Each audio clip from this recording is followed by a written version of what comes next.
আমার এই এক জীবনে বাংলাদেশের নানান জেলাতে বন্যা কাভার করেছি, বিশেষ করে সাংবাদিক হওয়ার কারণে। কিন্তু সমস্ত কিছু পেরিয়ে আমি নতুন একটি জায়গা, যে জায়গাতে আসলে এর আগে আসা হয়নি, সেটি হলো যে ফেনী এই অঞ্চলটি। এই ফেনীর পাশাপাশি এটি নোয়াখালী।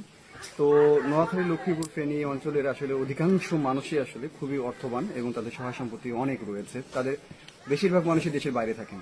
ইন্টারেস্টিং ব্যাপার হলো যে আমি সারা বাংলাদেশে যে জিনিসটা দেখিনি সেটা এখানে এসে দেখেছি। সেটি হলো যে যখন আমরা ত্রাণ নিয়ে এসেছি এবং তারা তো আসলে অসহায় হয়ে পড়েছেন পরিস্থিতির কারণে, কিন্তু যখন জিজ্ঞাসা করছি যে ত্রাণ দিয়ে গেছে, হ্যাঁ দিয়ে গেছে, কি দিয়েছে, অমুক দিয়েছে, আমি বললাম যে লাগবে, আর তো ওনারা বলছেন যে না আমার লাগবে না, পানি আছে, আমাদেরকে জিজ্ঞাসা করেন, আমরা তখন পানি দিই, স্পষ্ট তো।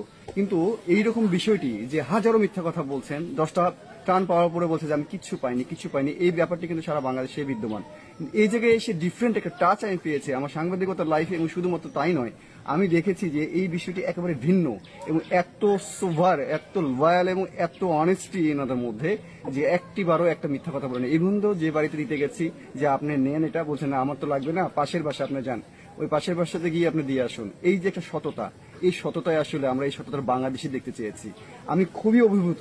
আমি এই অঞ্চলে খুব একটা আসিনি, কিন্তু এই অঞ্চলে আমি এসে যা শিখে গেলাম তা আমার কাছে মনে হয়েছে গর্ব করে অন্য এলাকায় গিয়ে বলার মতো একটি অবস্থা রয়েছে। যাই হোক, সবাই ভালো থাকুক। পরিস্থিতি শিকারী মানুষগুলো খুব দ্রুতই